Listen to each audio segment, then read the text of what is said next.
y os estoy muy agradecido por ello, pues he estado considerando algunas cosas. Como sé que el tiempo es muy limitado, pues entonces voy a dar los titulares como en el telediario, ¿vale? Y así ya por lo menos sabes de qué vamos a ir y si no me da tiempo al final, pues por lo menos te lo has llevado así titular.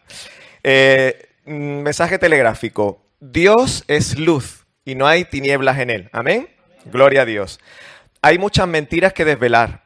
Atención, si os fijáis, montones de veces en esta epístola sale la palabra mentiroso, que son mentiras que hay por ahí purulando, que hay que desvelar, que ya Juan ha mencionado ahora hace un momento. O también la expresión, a ver si la veo. Nos engañamos a nosotros mismos, la verdad no está en nosotros, ¿vale? Hay afirmaciones que hay que aseverar, que hay que reafirmar, ¿vale? Y lo último que quiero compartir es, en base a esas mentiras que hay que quitar, desechar, y en base a esas verdades que hay que reafirmar, ¿quién hace posible eso, no?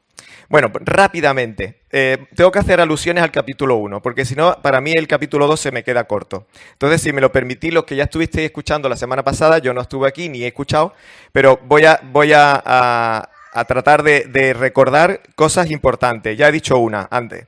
Y es que el Señor es luz, dice el versículo 1 de Juan, capítulo 1, versículo 5.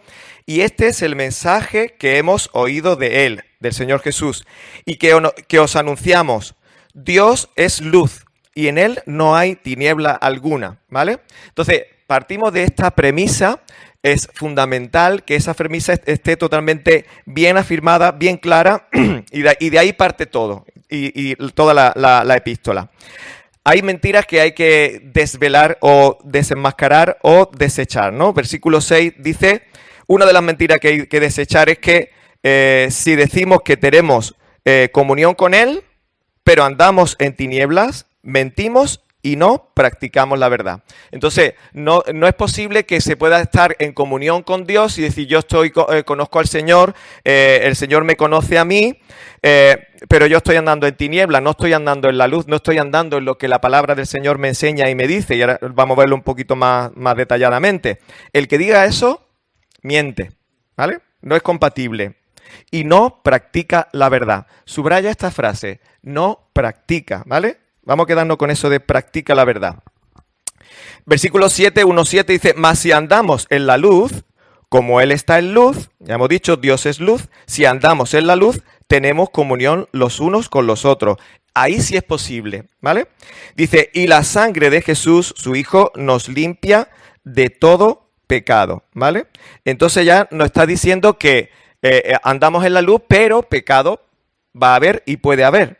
Parece como incompatible, ¿verdad? Si decimos, versículo 8, si decimos que no tenemos pecado, nos engañamos a nosotros mismos y la verdad no está en nosotros. Ah, pero espérate, si yo estoy en la luz y ando en la luz, entonces yo no pecaría. Sería la afirmación que podíamos tener. No es cierto. Yo estoy en la luz, pero hay una naturaleza muerta que está en mí que quiere purular por lo que es anti lo que el Señor nos enseña y lo que la palabra nos dice. Dice que no es posible que digamos que no hay pecado en nosotros. Sí hay pecado, ¿vale? Pero dice algo, ha dicho anteriormente algo muy claro. La sangre de Jesús, su Hijo, nos limpia de todo pecado. Luego hay pecados, pero hay un pecado que es limpiado por la sangre de Jesús. Nos limpia de algunos pecados, otros no. ¿Dice eso? No. Dice, nos limpia de todo pecado. Gloria a Dios. Salto al 10. Otra cosa que hay que desmentir. Si decimos que no hemos pecado, seguimos reafirmando, seguimos redundando, le hacemos a Él mentiroso. Su palabra no está en nosotros. O sea que no podemos decir que no hemos pecado, ¿vale? Sí hay pecado y sí caemos en pecado, incurrimos en pecado.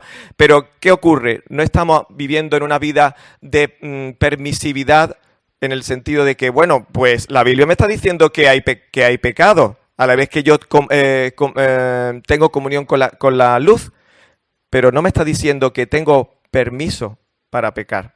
No me está diciendo que tengo vía libre para pecar. Eso lo vamos a ver después, ¿vale?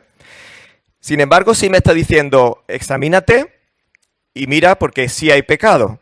Versículo 9 es un versículo clave dentro del capítulo 1. Si confesamos nuestros pecados, Él es fiel y justo para perdonar para perdonarnos los pecados y para limpiarnos de toda maldad, ¿vale? Entonces necesitamos una limpieza constante por su palabra. Entonces, aquí dice el versículo 9 al final, limpiarnos de toda maldad. El versículo 7 dice, nos limpia de todo pecado. Fijaros que habla siempre de términos absolutos, ¿vale? De toda maldad, de todo pecado, ¿vale? Y esas son las premisas en las que ahora entramos al capítulo 2. Repito, Dios es luz y no hay tinieblas en él, ¿vale? Entonces ahora el apóstol Juan pues dice, hijitos míos, os escribo estas cosas, ¿qué cosas? Las que hemos ido viendo y mencionando, para que no pequéis. ¿Vale? Entonces, la realidad de que podemos incurrir en pecado es real, ¿vale? Valga la redundancia. Podemos incurrir en pecado, pero el Señor nos está diciendo, no pequéis. Y si alguno peca, abogado tenemos para con el Padre, ¿vale? Tranquilo, tranquilo. Cuando nosotros nos damos cuenta y somos conscientes de que hemos caído en algo, ¿cómo te sientes? ¿Te sientes triste? ¿Te sientes...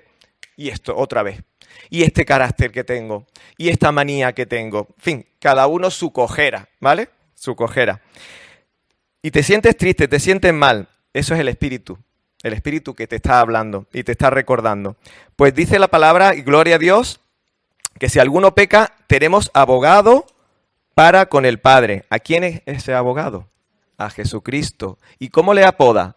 El justo, el único que es justo. Porque es el único que no pecó, ni ha pecado ni pecará. Sin embargo, llevó el pecado de todos nosotros. Versículo 2, también un versículo importante. Dice, Él mismo es la propiciación por nuestros pecados. Vaya palabreja. Es la propiciación por nuestros pecados, y no solo por los nuestros, sino también por los del mundo entero. Vamos a pararnos aquí un instante. Propiciación. ¿Recordáis la palabra propiciatorio? ¿Vale? ¿Qué era el propiciatorio? Era la cubierta que estaba encima del arca, la cual estaba en el lugar santísimo. Este versículo 2, del 2.2, podemos tener una amplia enseñanza, Hebreos capítulo 9, ¿vale? Si lo quieres ampliar, Hebreos capítulo 9. Hemos dicho, el propiciatorio era la cubierta que estaba encima del arca, ¿vale? Esa cubierta era de oro completamente y estaba rematada por 2 querubines por cada uno de sus lados, ¿vale? Los cuales tenían una ala que miraba hacia arriba y una ala que estaba afirmada hacia el propiciatorio. Y el propiciatorio cubría ese arca. ¿Sabéis? Por lo que nos enseña la palabra, dentro de la fiesta del Señor hay una que se llama el Día de la Expiación, que ¿cuándo es ese día? El día 10º del mes séptimo, ¿vale? Sabéis que el Señor tiene su calendario, Él habla y dice, este es mi calendario. Y a partir de aquí empezará a contarse los años. Y dice, ¿cuándo es eso? Cuando llega la primavera, concretamente cuando la cebada está madurando, en ese mes comienza el año, ¿vale? Entonces ahí tenemos el mes primero, pues cuenta que viene a coincidir, pues si es primavera, marzo, abril, más o menos, en lo que es el calendario que nosotros utilizamos. Cuenta 7, pues te plantas en el mes séptimo, aproximadamente octubre, pues ahí hay una fiesta del Señor, como así el Señor lo define, que se llama el Día de la Expiación, el Día del Perdón, o si lo quiere decir en hebreo, Yom, que significa día Yom Kippur, el Día del Perdón, ¿no? Pues ese día entraba el sacerdote, el sumo sacerdote, al lugar santísimo, y allí se ponía delante del arca, iba con sangre de animal que se habría sacrificado previamente, y ese sacrificio era para perdón de los pecados de ese sacerdote, de la familia del sacerdote y de todo el pueblo, ¿vale? Entonces, viendo ese contexto, te sitúa mucho mejor y vuelves a leer versículo 2.2, dice, Él mismo es la propiciación por nuestros pecados, y no solo por los nuestros, sino también por los de todo el mundo. ¿Acordáis? Por todo el pueblo. Pero hay una característica en ese día del perdón, y es que el pueblo tenía que humillarse y estar contrito y humillado. No hay posibilidad de perdón si no hay humillación, ¿vale? Entonces, ese día había que estar contrito. Ese día era un día triste, reconociendo que se falla delante de Dios y que incluso se ayunaba ese día, no se comía, ¿vale? Hoy día también se hace así. ¿Y quién es esa propiciación? Es el Señor mismo. Él es todo. Él es la sangre, Él es el Cordero, Él es la propiciación, Él es el abogado, Él es el juez justo, gloria a Dios. Pues dice, y ahora ya que tenemos todas esas bases bien asentadas en cuanto que hemos dicho que Dios es luz, que no hay tinieblas en Él, que hay mentiras que hay que desechar, como el hecho de que sí hay posibilidad de pecado, pero sí tenemos posibilidad de confesar nuestros pecados, de constreñirnos, de humillarnos delante de Dios, y el Señor acepta esa obra y ese hecho. Entonces ahora, versículo 3 dice, y en esto sabemos que hemos llegado a conocerle. Si no hay todo eso anterior, tú no le puedes conocer. Y ahí me quiero parar aquí en el sentido de quiero hacer mucho hincapié en el hecho de que hay unos requisitos, ¿vale? Y hay unas características. Hay unos requisitos para llegar a Dios. Cuando tú llegas a Dios y has conocido a Dios, hay unas características, ¿vale? Igual que antes hemos dicho, hay mentiras que hay que desvelar, pues hay más mentiras que hay que seguir desvelando. Vamos a ir viendo. Versículo 3, de nuevo vuelvo a leerlo. Y en esto sabemos que hemos llegado a conocerle, si guardamos sus mandamientos. Entonces, imaginaros un círculo muy grande, ¿vale? En ese círculo muy grande ponemos la palabra Dios, ¿vale? Pues representamos con ese círculo a Dios. Y ahora dice, hemos llegado a conocerle. Yo puedo llegar a conocerle. Y pongo aquí la palabra conocerle arriba del círculo donde le pone la palabra Dios. Pero ¿cómo llego a conocerle? Hay una serie de características que ya hemos visto. Y ahora, ese conocimiento que la palabra de Dios, conocer, tiene una ligación también con la intimidad conyugal, donde solamente tú estás con tu esposa y no hay nadie más, ni hay nada más. Está en esa ligación de conocerse, de entenderse y de hacer las cosas como a ese matrimonio quiere. ¿Vale? Hay una serie de reglas que el Señor pone y ahora dice, ¿tú me vas a conocer? Sí, y ahora seguimos ese círculo y ponemos aquí, bueno, lo hace por este lado. Así, el sentido de la aguja del reloj. Si guardamos sus mandamientos, ¿vale? Hemos estado viendo en Jeremías algo sobre eso, pero ahora después voy a hacer alusión a algo que ha subrayado Efraín. Si guardamos sus mandamientos, entonces yo le conozco después de esos requisitos de que yo me he constreñido, me he arrepentido, me he humillado delante de mi Dios, la sangre de Cristo me limpia de todo pecado, yo no puedo tener acceso a Dios si no es por la sangre de Jesucristo que me limpia de todo pecado. Y en esa intimidad hay una serie de normas y una es guardar sus mandamientos, ¿vale? Porque fíjate lo que dice a continuación, versículo 4, el que dice... Yo he llegado a conocerle, recuerda la palabra que está arriba, conocerle, y no guarda sus mandamientos, dice, es un mentiroso. Y la verdad no está en él. Otra mentira que hay que desenmascarar, ¿vale? No puede decir, yo voy a conocerle porque yo me he humillado delante de Dios y él me acepta como yo soy, que es así, pero me acepta con mis manías y yo sigo mi camino como yo entiendo. No. Te dice... Ahora las características de a quien le ha conocido es que guarda sus mandamientos. Y el que dice que no es así, le llama con una palabra fuerte. Es un mentiroso. Y la verdad no está en él. Pero el que guarda su palabra, en él verdaderamente, y ahora seguimos el círculo dando la vuelta, y aquí tenemos otra parte que dice, en él verdaderamente el amor de Dios se ha perfeccionado. En esto sabemos que estamos en él, ¿vale? Muchas veces el cristiano confunde algunos términos y dice, yo me he arrepentido delante de Dios, le he confesado mis pecados, le conozco. Y ahora tira por aquí y dice, el amor de Dios se ha perfeccionado en mí, porque el Dios es amor, Dios me ama y entonces tenemos una relación de amor muy estrecha y muy buena. Pero se te ha olvidado la otra parte, ¿vale? Eso es lo que está diciendo, y está diciendo, el que olvida que tiene que guardar sus mandamientos es un mentiroso. Eso es una verdad que hay que resaltar y hay una mentira que hay por ahí purulando que hay que delatar. No sé si me estoy explicando. Pero el que guarda su palabra, en él verdaderamente el amor de Dios se ha perfeccionado. En esto sabemos que estamos en él. El que dice que permanece en él debe andar como él anduvo. El Señor Jesús saltó alguno de los mandamientos, ni uno. Dice, yo no he venido para abrogar la ley, sino para cumplirla, ¿verdad? Y ahora dice, versículo 7, amados, no os escribo un mandamiento nuevo, ¿vale? No estoy diciendo nada nuevo, sino un mandamiento antiguo que habéis tenido desde el principio. El mandamiento es la palabra que habéis oído. Y quiero volver a leer lo que ha resaltado Efraín, Jeremías capítulo 9, versículo 12, varios versículos de ahí. Dice, ¿quién es el hombre sabio que entienda esto? ¿A quién ha hablado la boca del Señor que pueda declararlo? ¿Por qué está arruinado el país, desolado como un desierto, sin que nadie pase por él?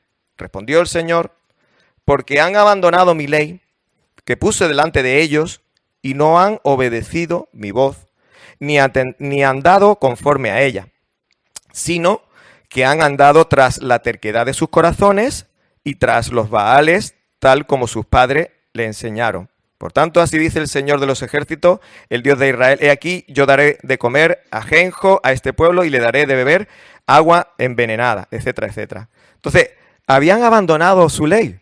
Decían que le conocían, que tenían una relación de amor muy interesante, pero era totalmente falso, porque no guardaban sus mandamientos, ¿vale? Y como dice el apóstol, no es un mandamiento nuevo. Entonces, ¿qué mandamiento es? Pues vámonos para atrás. Deuteronomio, y allí en la comunidad cristiana en Avenida Molière, estamos leyendo juntos el libro de Deuteronomio y estamos sacándole todo el jugo que estamos pudiendo y la verdad es que está siendo una bendición.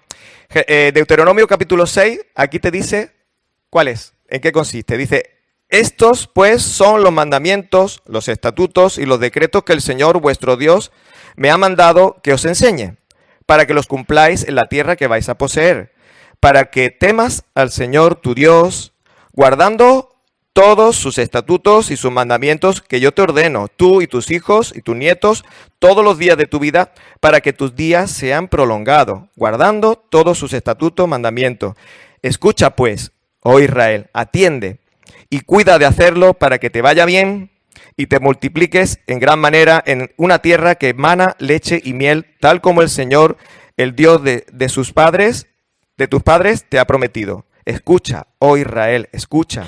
El Señor es nuestro Dios, el Señor uno es.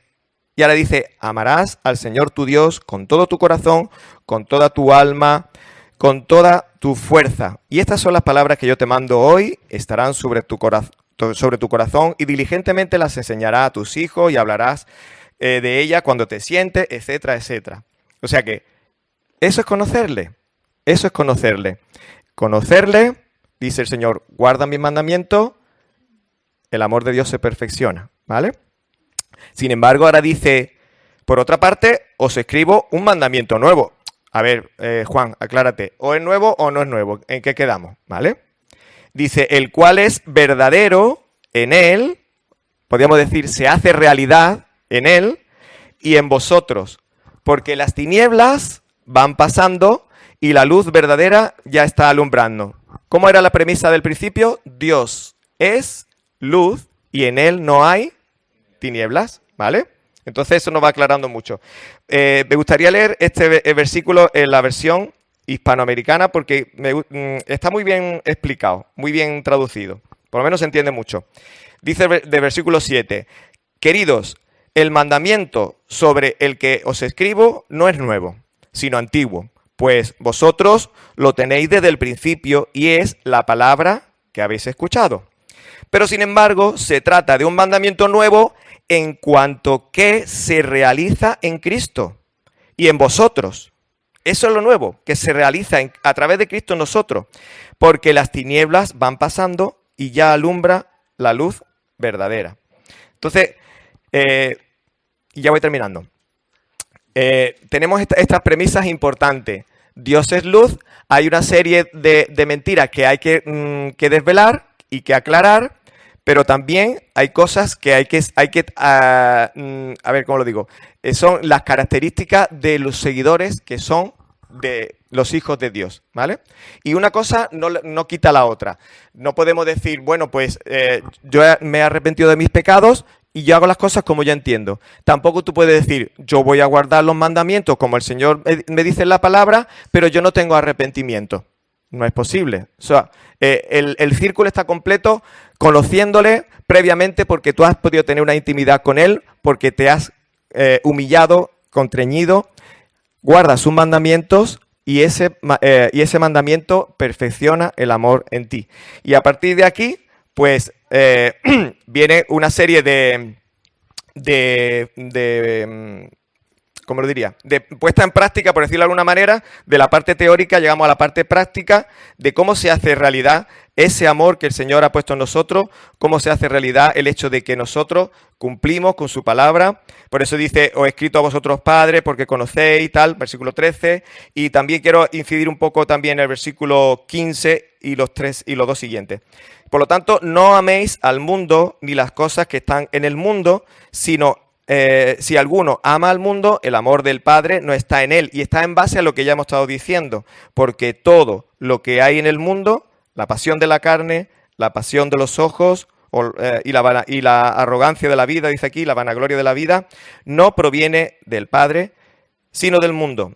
Y el mundo pasa y también sus pasiones o sus deseos, pero el que hace la voluntad de Dios permanece para siempre. Y luego sigue hablando de que vienen los falsos profetas y otras cosas que también hay que desvelar, otras mentiras que hay que desvelar, pero todo está en base a eso, a la relación de intimidad con el Señor, con las reglas que Él pone, ¿vale? Y se ha estado hablando de un pacto matrimonial, que hay una serie un establecimiento de unas reglas concretas, es ese pacto de matrimonio, es ese pacto de intimidad. Y el Señor dice, es así, no es como tú creas, como tú pienses. Yo te lo muestro en mi palabra es la guía y por ahí tienes que tirar. No intentes elucubrar, no intentes imaginar, no intentes decir, aquí creo que dice. No, busca en la palabra qué dice la palabra. Y eso es lo más importante. Creo que no soy demasiado largo, ¿no? No sé. Bueno, gloria a Dios.